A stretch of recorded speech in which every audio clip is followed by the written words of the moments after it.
The U.S. ambassador to Russia says she was able to visit Wall Street Journal reporter Evan Gershkovich at a Moscow jail on Monday. Ambassador Lynne Tracy says the 31-year-old was, quote, in good health and remains strong. Russian authorities detained Gershkovich earlier this month on espionage charges. U.S. officials have denounced those charges and are calling for his immediate release. Joining me now is Jeremy Berke, a friend of Evan's. Jeremy, it's been more than 2 weeks since Evan was detained in Russia. How much contact has his family had with him since then? First off, thank you so much, John, for having me on to share Evan's story. A few days ago, Evan's family was able to receive a letter from him. And so that's the first time they have actually heard from him from inside of the prison.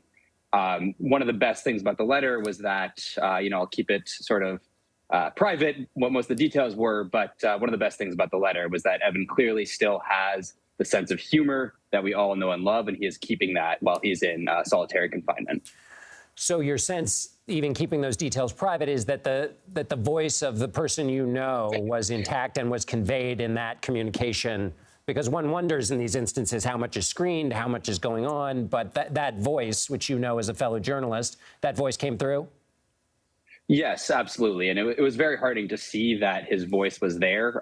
He had made some clips about, his mother's cooking, preparing him for the food in Russian prison, which is exactly the type of voice that we all know and love about Evan himself. And he was able to sort of keep that sense of humor as well, even 18 days into his detention. As a friend of his, what's it been like during this period?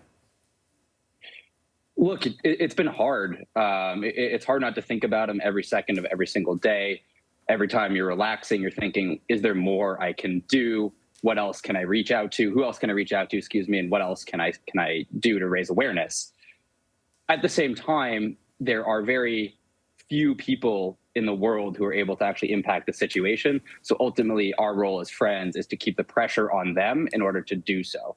At the end of the day, I think as friends, our role is really to support his family as well as each other through this process, because we know it's ultimately going to be a long haul and we need to keep the pressure up for a very long time. You mentioned long haul. American Paul Whelan was also charged with espionage. He's still in detention after 5 years. Is that the kind of long haul? I mean, what I guess I'm trying to get is your sense of the timeline and how much that case, the Whelan case, impacts your thinking and the family's thinking. I think there are a few recent corollaries we can look at, Brittany Griner, Whelan, that may have some bearing on this case. However, it is not my place to comment on the broader strategy. I don't know what that's going to look like. Right now, we just want to keep the focus on Evan as a human, as a friend, and as a devoted son and brother. We'll let the State Department and the White House, who we've been assured are all over the case, work on that. In terms of keeping him centered, you said that everyone who knows Evan, that he's the center of their world. What do you want people to know about him? Evan's one of the best friends you could possibly have. He's so gregarious. He's the most extroverted human being I think I've ever met and ever encountered. And he's very fun and lovable and goofy in his personal life. But in his professional life, he is super serious. He's absolutely dedicated to this calling of telling the stories of the Russian people. And he's able to walk between those two worlds unlike anyone else I've ever seen. We miss Evan so much. I miss his gregariousness. I miss just chatting with him. And we just want him home as soon as possible.